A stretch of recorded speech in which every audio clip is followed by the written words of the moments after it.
ನಮಸ್ತೆ ವೀಕ್ಷಕರೇ, ನಾನು ನಿಮ್ಮ Meeta crystal, numerologist. Next Zen ವೀವರ್ಸ್ಗೆ ಸ್ವಾಗತ. ನೋಡಿ, ಸೆಪ್ಟೆಂಬರ್ ತಿಂಗಳ 14ರಿಂದ 22ನೇ ತಾರೀಕರ ವಾರ ಭವಿಷ್ಯವನ್ನು ಪ್ರತಿಯೊಂದು ರಾಶಿಗೆ ಅಂದರೆ 12 ರಾಶಿಗೆ ಯಾವ ಒಂದು ಫಲ ಮತ್ತು ಅಶುಭ ಫಲಗಳನ್ನ ಕೊಡ್ತವೆ, ಶುಭ ಫಲಗಳನ್ನ ಕೊಡ್ತವೆ, ಮತ್ತು ಗ್ರಹಗಳ ಬದಲಾವಣೆಯಿಂದ ಯಾವ ರೀತಿ ವ್ಯತ್ಯಾಸ ಆಗುತ್ತೆ ಅನ್ನೋದನ್ನು ನೋಡ್ತಾ ಬರೋಣ. ನೋಡಿ, ಮೊದಲಿಗೆ ಕುಜ ನಿಮ್ಮ ಒಂದು ಕನ್ಯಾ ರಾಶಿಗೆ ಎಂಟರ್ ಆಗ್ತಿದ್ದಾನೆ. ಕನ್ಯಾ ರಾಶಿಯಿಂದ ತುಲಾ ರಾಶಿಗೆ ಪ್ರವೇಶ ಆಗ್ತಾ ಇದೆ. ಕುಜನ ಒಂದು ಬದಲಾವಣೆಯಿಂದ ಸಾಕಷ್ಟು ಬದಲಾವಣೆ ಏರುಪೇರುಗಳಾಗುತ್ತೆ. ಅದೇ ರೀತಿ ಸೂರ್ಯ ಮತ್ತು ಬುಧ ಸಿಂಹ ರಾಶಿಯಿಂದ ಕನ್ಯಾ ರಾಶಿಗೆ ಪ್ರವೇಶ ಆಗ್ತಿದೆ. ಹಾಗೆ ಶುಕ್ರ ಕೂಡ ಕಟಕ ರಾಶಿಯಿಂದ ಸಿಂಹ ರಾಶಿಗೆ ಪ್ರವೇಶ ಆಗ್ತಾ ಇರೋದ್ರಿಂದ ಕೆಲವೊಂದು ರಾಶಿಗಳಲ್ಲಿ ತುಂಬ ಬದಲಾವಣೆಗಳನ್ನ ನೋಡ್ಬೋದು. ಈ ವಾರದಲ್ಲಿ ಯಾರಿಗೆ ಶುಭ ಯಾರಿಗೆ ಅಶುಭ ಅನ್ನೋ ಫಲಗಳನ್ನು ಸಂಕ್ಷಿಪ್ತವಾಗಿ 12 ರಾಶಿಗಳ ಫಲಾನುಫಲಗಳನ್ನು ನೋಡ್ತಾ ಹೋಗೋಣ. ತುಲಾರಾಶಿ ಅಂತ ಬಂದಾಗ ರಾಶಿಯಾಧಿಪತಿ ಶುಕ್ರ 11ನೇ ಮನೆಯಲ್ಲಿರೋದು ಯೋಗನೆ ಅಂತ ಹೇಳ್ಬೋದು. 11ನೇ ಮನೆ ಅಂದರೆ ಗೊತ್ತಲ್ಲ, ಲಾಭದ ಒಂದು ಮನೆಯಾಗಿರುತ್ತೆ. ಸೊ ನಿಮ್ಮ ರಾಶಿಯಾಧಿಪತಿ ಶುಕ್ರ ಕೇತು ಜೊತೆಗೆ ಸಂಬಂಧದಲ್ಲಿ 11ನೇ ಮನೆಯಲ್ಲಿರೋದ್ರಿಂದ ಎಲ್ಲೋ ಒಂದು ಕಡೆ ತುಲಾರಾಶಿಯವ್ರಿಗೆ ತುಂಬ ಟೈಮ್ ಚೆನ್ನಾಗಿದೆ ಅಂದ್ಕೊಳ್ಳಿ. ಅವರ ಒಂದು ಕೆಲಸ ಅಂತ ಬಂದಾಗ ಅವರ ಕೆಲಸದ ವಿಚಾರದಲ್ಲಿ ತುಂಬ ಪ್ರಮೋಷನು, ಇಂಕ್ರಿಮೆಂಟು, ಕೆಲಸದಲ್ಲಿ ಲಾಭ, ನಿಮ್ಮ ಯಾವುದಾದ್ರೂ ಕಂಪ್ನಿ ನಡೆಸ್ತಿರ್ಬೋದು, ಏನೂ ಇಲ್ಲ. ತುಲಾ ರಾಶಿಯವರು ಯಾಕಂದರೆ ರಾಶಿಯಾಧಿಪತಿ ಶುಕ್ರ ಆಗಿರೋದ್ರಿಂದ ಅತಿ ಹೆಚ್ಚು ನೀವು ನೋಡಿ, ಈ ಪಾರ್ಲರ್ ಆಗಿರ್ಬೋದು, ಬೊಟಿಕ್ ಆಗಿರ್ಬೋದು, ಅಥವಾ ನಿಮ್ಮ ಒಂದು ಸಿನಿಮಾ ರಂಗದಲ್ಲಾಗಿರ್ಬೋದು, ಈ ಥರ ಒಂದು ಸೆಕ್ಟರಲ್ಲಿ ಅತಿ ಹೆಚ್ಚು ಇರ್ತಾರೆ. ಏನೂ ಇಲ್ಲ ಅಂದರೆ ಈ ಹೂ ಮಾರೋರು, ಬಳೆ ಮಾರೋರು, ಫ್ಯಾನ್ಸಿ ಸ್ಟೋರ್ ಇಟ್ಟಿರೋರು, ಇವರೆಲ್ಲರೂ ಕೂಡ ತುಲಾರಾಶಿಗೆ ಬರ್ತಾರೆ. ಹಾಗಾಗಿ ಇವರೆಲ್ಲರಿಗೂ ಕೂಡ ತುಂಬ ಟೈಮ್ ಚೆನ್ನಾಗಿದೆ. ನಿಮ್ಮ ಕೆಲಸದಲ್ಲಿ ಆರ್ಥಿಕ ಪರಿಸ್ಥಿತಿಯನ್ನು ಸುಧಾರಿಸ್ಕೊಳ್ತಾ ಹೋಗ್ತೀರಾ ತುಲಾರಾಶಿಯವರು. ಹಾಗಾಗಿ ರಾಶಿಯಲ್ಲೇ ಕುಜ ಇರೋದ್ರಿಂದ ಅಂದರೆ 2ನೇ ಮನೆ ಕುಜ ರಾಶಿಗೆ ಬಂದಿರೋದ್ರಿಂದ ಎಲ್ಲೋ ಒಂದು ಕಡೆ ನಿಮಗೆ ಧನ ಆಗಮನ ಜಾಸ್ತಿ ಆಗ್ತಾ ಹೋಗುತ್ತೆ. ಧನದ ಅರಿವು, ಆರ್ಥಿಕ ಪರಿಸ್ಥಿತಿ ಸುಧಾರಿಸ್ತಾ ಹೋಗುತ್ತೆ. ಯಾಕಂದರೆ ಇಷ್ಟು ದಿನ ನಿಮ್ಮ ಟೈಮ್ ಕೆಟ್ಟಿತ್ತು. ಬಟ್ ಈ ಒಂದು ವಾರ ನಿಮಗೆ ತುಂಬ ಒಳ್ಳೆ ವಾರ ಅಂತ ಹೇಳ್ಬೋದು.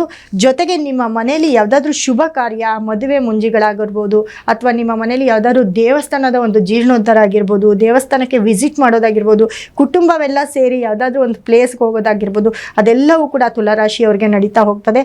ಜೊತೆಗೆ ನೋಡಿ, ನಿಮಗೆ ಮೂರರ ಅಧಿಪತಿ ಗುರು ನಿಮಗೆ 10ನೇ ಮನೆಯಲ್ಲಿರೋದ್ರಿಂದ ಅದರಲ್ಲೂ ಅಷ್ಟೇ 10ನೇ ಮನೆಯಲ್ಲಿರೋದ್ರಿಂದ ಯಾರಾದರೂ ನಿಮಗೆ ಫಾರಿನಲ್ಲಿ ಅಥವಾ ಹೊರದೇಶಕ್ಕೆ ಹೋಗುವಂಥ ಚಾನ್ಸ್ ಇದ್ದರೆ, ಅವರು ಯಾರಾದರೂ ಟ್ರೈ ಮಾಡ್ತಿದ್ರೆ ಅವರು ಕೂಡ ಹೋಗ್ಬೋದು.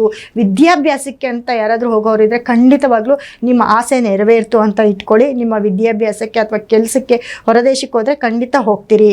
ಜೊತೆಗೆ ನಿಮಗೆ 5 ಮತ್ತು 6ರ ಅಧಿಪತಿ, 4 ಮತ್ತು 5ನೇ ಅಧಿಪತಿ 6ನೇ ಮನೆಯಲ್ಲಿ ಶನಿ ಇರೋದ್ರಿಂದ ಎಲ್ಲೋ ಒಂದು ಕಡೆ ನಿಮ್ಮ ಕುಟುಂಬದಲ್ಲಿ ತುಂಬ ಜಗಳಗಳಾಗ್ತಾ ಹೋಗ್ತವೆ. ಮತ್ತು ಕುಟುಂಬ ಅನ್ನೋದಕ್ಕಿಂತ ನೀವೇನು ಕೆಲಸ ಮಾಡ್ತಿರ್ತೀರ ನೋಡಿ, ಕೆಲಸದ ಪ್ರೆಷರು ಜಾಸ್ತಿ ಆಗ್ತಾ ಹೋದರೆ ಅಲ್ಲಿ ಮನಸ್ತಾಪಗಳು ಶುರು ಆಗ್ತಾ ಹೋಗುತ್ತೆ. ಕೆಲಸದವರು, ನಿಮ್ಮ ಕೈ ಕೆಳಗಡೆ ಇರೋ ಕೆಲಸದವರು ಕೆಲಸವನ್ನು ಬಿಟ್ಟು ಕೂಡ ಹೋಗ್ಬೋದು. ಅಥವಾ ನಿಮ್ಮ ಒಂದು ದೇಹದ ಒಂದು ಆಲಸ್ಯ ಜಾಸ್ತಿ ಆಗ್ತಾ ಹೋಗುತ್ತೆ. ಅಂದರೆ ನಿಮಗೆ ಏನಾದರೂ ಒಂದು ಸಣ್ಣ ಒಂದು, ಯಾಕಂದರೆ ಊರು ಎಲ್ಲಾದರೂ ಟ್ರಿಪ್ ಹೋಗ್ತೀರಾ ಬರ್ತೀರಾ, ಈ ಒಂದು ಮಿಸ್ಟೇಕಿಂದ ನಿಮಗೆ ಗ್ಯಾಸ್ಟ್ರಿಕ್ ಆಗಿರೋದಾಗಿರ್ಬೋದು, ಅಥವಾ ಸ್ವಲ್ಪ ಜ್ವರದ ಸಮಸ್ಯೆ, ಶೀತ ಬಾಧೆ ಕೂಡ ಜಾಸ್ತಿ ಆಗ್ತಾ ಹೋಗ್ತದೆ. ತುಲಾರಾಶಿಯವರು ಅದನ್ನು ಸ್ವಲ್ಪ ನೋಡ್ಕೊಳ್ಬೇಕಾಗುತ್ತೆ. ಬಟ್ 6ನೇ ಮನೆ ಶನಿ ಯಾವಾಗಲೂ ತುಂಬ ಒಳ್ಳೆ ರಿಸಲ್ಟ್ನ ಕೊಡೋದಿಲ್ಲ. ಹಾಗಾಗಿ ಸ್ವಲ್ಪ ನೀವು ನಿಮ್ಮ ಒಂದು ಸುತ್ತಮುತ್ತ ಯಾರಿರ್ತಾರೆ, ನಿಮ್ಮ ಜೊತೆ ಯಾರಿರ್ತಾರೆ ಅವ್ರ ಜೊತೆ ಸ್ವಲ್ಪ ಬಾಂಡಿಂಗ್ ಆಗಿರಬೇಕಾಗುತ್ತೆ. ಇಲ್ಲಾಂದರೆ ಸಣ್ಣ ವಿಷಯ, ಸಣ್ಣ ಮಾತಿಂದ ಹಿಡಿದು ದೊಡ್ಡದೊಂದು ಜಗಳವನ್ನು ಕೂಡ ಕ್ರಿಯೇಟ್ ಆಗ್ತಾ ಹೋಗ್ತದೆ. ಅದನ್ನು ನೋಡಿಕೊಂಡ್ರೆ ಮಾತಿನ ಮೇಲೆ ಗಮನ ಇರಲಿ. ಮತ್ತು ಎದುರಿಗಿರೋ ವ್ಯಕ್ತಿಗೆ ಹೇಗೆ ಮಾತಾಡಬೇಕು, ಏನು ಮಾತಾಡಬೇಕು ಅನ್ನೋದನ್ನು ಸ್ವಲ್ಪ ಆಲೋಚನೆ ಮಾಡಿ ಮಾತಾಡಿದ್ರೆ ತುಂಬ ಒಳ್ಳೆಯದಾಗುತ್ತೆ. ಇಲ್ಲಾಂದರೆ ನಿಮ್ಮ ಒಂದು ವಿಷಯನ ಎಲ್ಲೋ ಒಂದು ಕಡೆ ಬಹಿರಂಗ ಪಡಿಸುವಂಥ ಒಂದು ವಾರ ಇದಾಗಿರುತ್ತೆ. ಅದನ್ನು ಸ್ವಲ್ಪ ಕೇರ್ಫುಲ್ಲಾಗಿ ನೋಡ್ಕೊಳ್ಬೇಕಾಗುತ್ತೆ.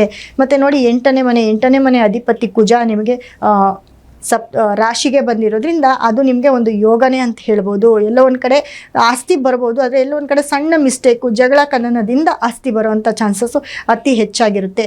ಹಾಗಾಗಿ ತುಲಾರಾಶಿಯವ್ರಿಗೆ ಈ ವಾರ ಸ್ವಲ್ಪ ಆರ್ಥಿಕದಿಂದ ತುಂಬ ಚೆನ್ನಾಗೇ ಇರ್ತೀರ. ಆದರೆ ಜೊತೇಲಿ ಇರೋರಿಂದ ಸ್ವಲ್ಪ ಎಲ್ಲೋ ಒಂದು ಕಡೆ ವೈಮನಸ್ಸು ಆಗ್ತಾ ಹೋಗ್ತದೆ. ಅದಕ್ಕಾಗಿ ನೀವು ಅತಿ ಹೆಚ್ಚು ತುಲಾರಾಶಿಯವರು ಹೆಣ್ಣು ದೇವಸ್ಥಾನ ಇರುತ್ತೆ, ಹೆಣ್ಣು ದೇವರ ದೇವಸ್ಥಾನ ಆಗಿರ್ಬೋದು, ಹೆಣ್ಣು ದೇವಿಯನ್ನು ಆರಾಧಿಸೋದಾಗಿರ್ಬೋದು, ಇದನ್ನು ಮಾಡ್ತಾ ಹೋದರೆ ಖಂಡಿತ ನಿಮಗೆ ಒಳ್ಳೆಯದಾಗುತ್ತೆ ಅಂತ ಹೇಳ್ತಾ, ಜೊತೆಗೆ ನೀವು ಶುಕ್ರನ ಒಂದು ಬ್ರೇಸ್ಲೆಟ್ನ ಯೂಸ್ ಮಾಡಿ ಖಂಡಿತ ನಿಮಗೆ ಅದೃಷ್ಟ ಅನ್ನೋದು ಮತ್ತೆ ಹೆಚ್ಚಾಗ್ತಾ ಹೋಗ್ತದೆ.